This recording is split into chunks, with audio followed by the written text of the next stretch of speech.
जय हिंद दोस्तों। हमारे चैनल रोजगार बुक में आप सबका स्वागत है। दोस्तों, आज हम बात करने वाले हैं उस वैकेंसी के बारे में जिसका आपको पिछले 2-3 वर्षों से काफ़ी इंतज़ार है। आप समझ ही गए होंगे, मतलब यूपी पुलिस एसआई की वैकेंसी। हाँ तो दोस्तों, यूपी पुलिस एसआई की वैकेंसी का नोटिफिकेशन जारी हो चुका है। ठीक है। इस ये यूपी पुलिस एसआई की यहाँ मतलब यूपी पुलिस की जो वेबसाइट है, ऑफिशियल वेबसाइट है, इस पर आप देख सकते हैं। ये नोटिफिकेशन विज्ञप्ति आज ही यानी 25/2/2021 को जारी हो चुकी है। ठीक है।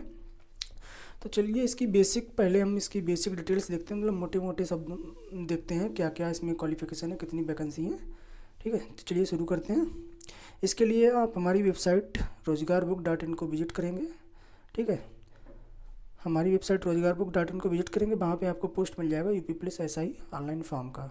ठीक है, उस पर क्लिक करने के बाद ये आपको पोस्ट ओपन हो जाएगी। इस पर सभी बेसिक डिटेल्स दी गई हुई हैं। ठीक है, सभी बेसिक डिटेल्स दी गई हैं। ठीक है, तो देखिए क्या क्या क्या है। तो सबसे पहले हम बात करते हैं महत्वपूर्ण तिथियों की, यानी कि जो तिथियां हैं इसके लिए कौन कौन सी हैं। तो एप्लीकेशन स्टार्ट डेट यानी कि ऑनलाइन आवेदन शुरू होने की तिथि क्या है, 1/4/2021 यानी कि 1 अप्रैल 2021 से इसका ऑनलाइन फॉर्म स्टार्ट हो जाएगा।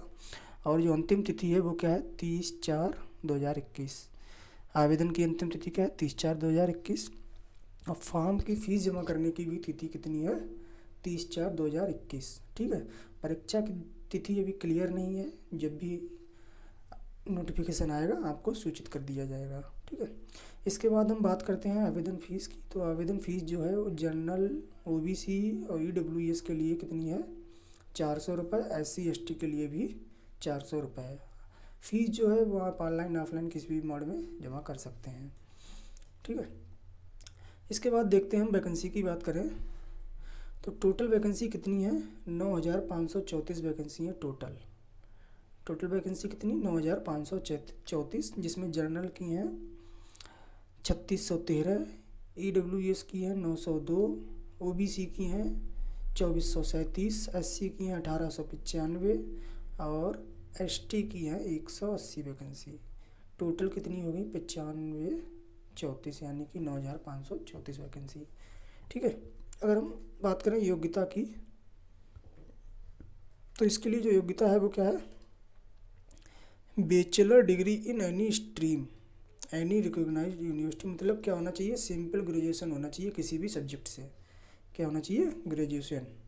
ठीक है, बैचलर डिग्री होनी चाहिए। फिजिकल एलिजिबिलिटी की बात करें, मतलब हाइट चेस्ट की, तो इसमें जो मेल कैंडिडेट होंगे, इसमें जनरल, ओबीसी, SC के लिए क्या होगी, 168 centimetre.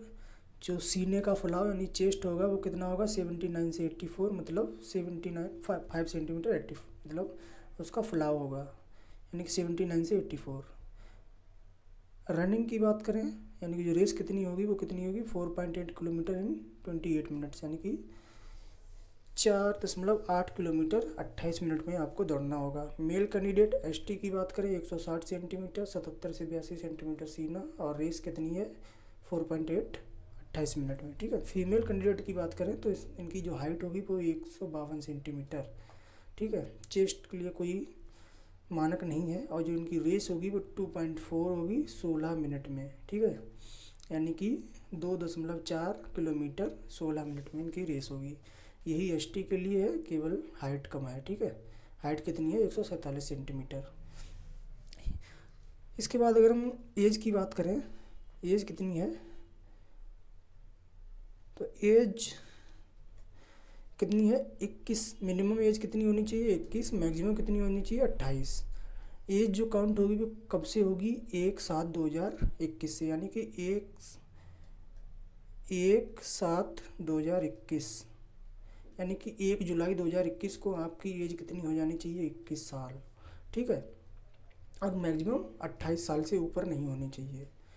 As relaxation extra age पर रूल्स, यानी कि एज रिलैक्सन जो मिलेगा किसको किसको मिलेगा वो आप जानते ही हैं, किस पे, जैसे ओबीसी,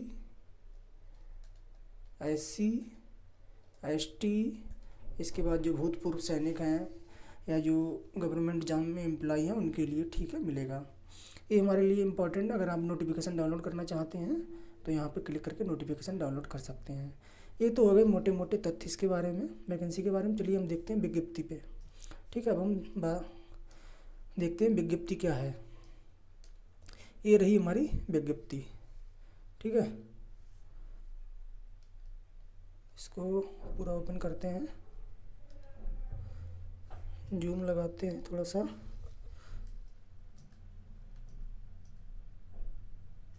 चलिए इतना रखते हैं, ठीक है। ये हमारी विज्ञप्ति होगी, ऑफिशियल विज्ञप्ति। वैकेंसी की तो हमने देख ली है कितनी वैकेंसी हैं। ये हमारी जो वैकेंसी हैं, देखिए यहाँ पे उपनिरीक्षक नागरिक पुलिस यानी जो सिविल पुलिस है उसके लिए वैकेंसी दी गई हैं। टोटल 9027 वैकेंसी हैं सिविल पुलिस में, ठीक है।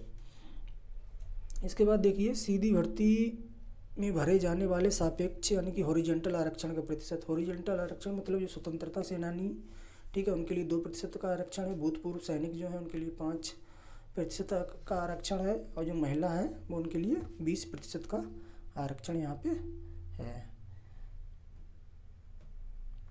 पीएससी में बात करें, पीएससी में कितनी वैकेंसी है, तो पीएससी की टोटल कितनी वैकेंसी है, 484 वैकेंसी हैं, ठीक है। ये इनकी कैटेगरीज वाइज वैकेंसी डिवाइड है यहाँ पे।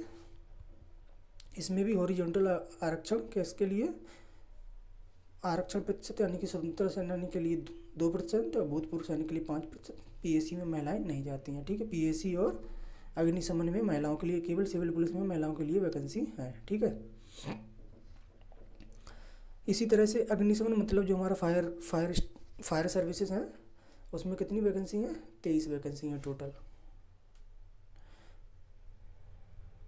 इसमें भी हॉरिजॉन्टल आरक्षण दिया गया है। महिलाओं के लिए वैकेंसी नहीं है, इसीलिए यहाँ पे महिलाओं का वो नहीं दिया गया है, ठीक है। इसके बाद हम बात करें, जैसे यहाँ पे डेट्स की बात हमने कर ही ली है। 1 अप्रैल से स्टार्ट हो जाएगा। आवेदन शुल्क 400 रुपये हो ही गया, ठीक है।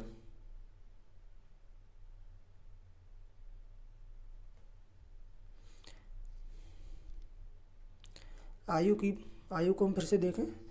आयु जो है 1/7 को 21 वर्ष की आयु प्राप्त कर लेनी चाहिए, 28 वर्ष से ऊपर नहीं होना चाहिए। आयु की जो होगी यानी कि जो 1/7/1993 से 1/7/2020 के जो हैं कैंडिडेट वो इसमें एलिजिबल हैं। यानी कि जो जनरल कैंडिडेट मतलब जिनको कोई आरक्षण नहीं है उनके लिए है 1/7/2093 से 1/7/2020 तक के जितने भी कैंडिडेट्स हैं वो सब इसमें एलिजिबल हैं आयु के लिए, ठीक है। और जो अन्य श्रेणियाँ हैं उनके लिए आयु में आरक्षण मिला हुआ है, ठीक है।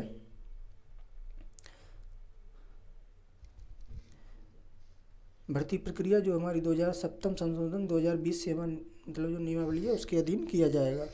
नियमावली कौन सी है, 2015 की, उसमें संशोधन हुआ 2020 में, उसके अनुसार होगी। ऑनलाइन परीक्षा होगी, ठीक है। यहाँ पे सिलेबस दिया गया है, ठीक है। क्या है, ऑनलाइन परीक्षा होगी।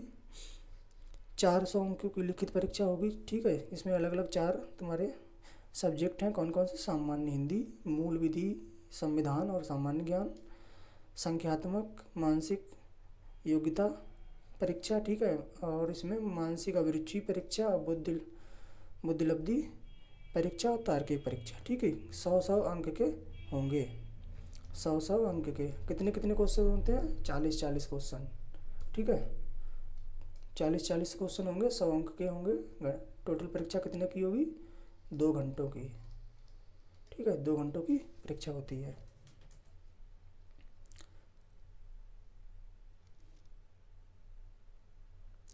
नॉर्मलाइजेशन के लिए लगेगा, यानी कि अलग अलग पालियों में परीक्षा होगी तो इसलिए इनका नॉर्मलाइजेशन भी लागू होगा। यहाँ को इस पे हम ध्यान से देखते हैं क्या दिया गया है। सेवा नियमावली के 7वें संशोधन के अनुसार ऑनलाइन लिखित परीक्षा के प्रत्येक विषय में 35% अंक एवं कुल 50% अंक प्राप्त करने में विफल रहे अभ्यर्थियों को भर्ती के लिए पात्र नहीं समझा जाएगा। मतलब क्या हुआ, सब्जेक्ट वाइज क्या होने चाहिए, 35% अंक, और जो ऑल टोटल वो होने चाहिए, कितने होने चाहिए, 50% अंक, ठीक है। ये है, यानी कि जैसे हिंदी है, हिंदी में 35% से ऊपर होना चाहिए। ऐसे ही जो संविधान है हमारा, जो भी 4 सब्जेक्ट हैं, चारों में 35 से ऊपर होना चाहिए। अगर आपके टोटल नंबर मान लो 400 में से अगर 300 नंबर हैं, लेकिन अगर आपके किसी एक सब्जेक्ट में मान लो मैथ में आपके अगर 30% ही नंबर हैं तो आप उसके लिए एलिजिबल नहीं हो, भले आपके टोटल नंबर कितने भी हों, लेकिन जो सब्जेक्ट वाइज है उसमें 35% होना चाहिए और ऑल टोटल 50% होना चाहिए, ये इसमें दिया गया है।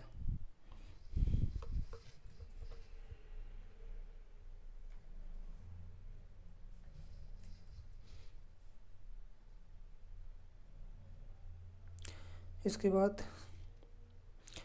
ये पूरी प्रक्रिया दी हुई है, ठीक है। ऑनलाइन परीक्षा होगी, उसके बाद हमारा क्या होगा, शारीरिक मानक परीक्षण होगा और शारीरिक दक्षता होगी, ठीक है।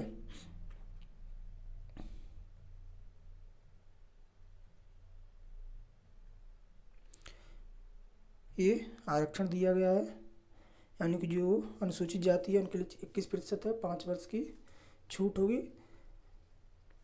अनुसूचित जनजाति 2% 5 वर्ष की छूट। अन्य पिछड़ा वर्ग 27% 5 वर्ष की छूट। आर्थिक रूप से कमजोर के लिए कितना 10%, ठीक है।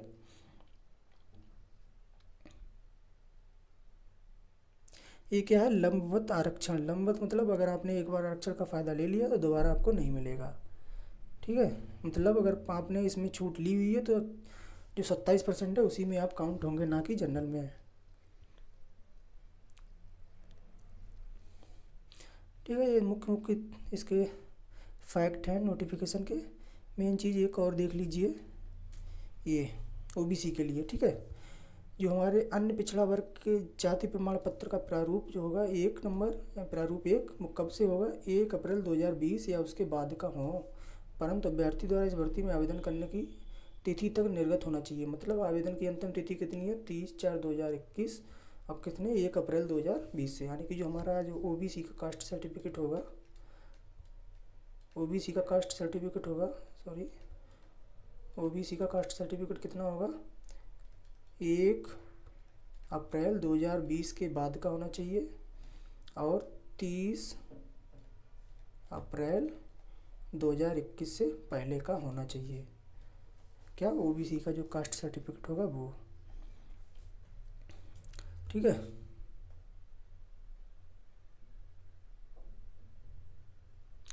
इसी तरह से आर्थिक रूप से जो मतलब जो कमज़ोर वर्ग वो हैं विद्यार्थी, आर्थिक रूप से कमज़ोर वर्ग के अभ्यर्थियों को जो आरक्षण का उसका भी सर्टिफिकेट का क्या होना चाहिए, निर्गत की तिथि कितना होना चाहिए, अंतिम तिथि 30/4/21 से पहले की होनी चाहिए, 1 अप्रैल 2020 के बाद का।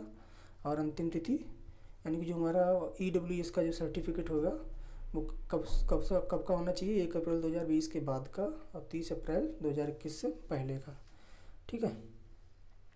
तो ये जो थे हमारे मेन फैक्ट थे यूपीएसआई के नोटिफिकेशन के। इसका आप नोटिफिकेशन देख सकते हैं, ऑफिशियल वेबसाइट से भी डाउनलोड कर सकते हैं, हमारी वेबसाइट से भी डाउनलोड कर सकते हैं। आशा करता हूँ आपको ये वीडियो पसंद आया होगा। वीडियो अच्छा लगा हो तो अपने दोस्तों के साथ ज़रूर शेयर करें और हमारे चैनल को सब्सक्राइब करें किसी भी अन्य अपडेट को पाने के लिए। Thank you.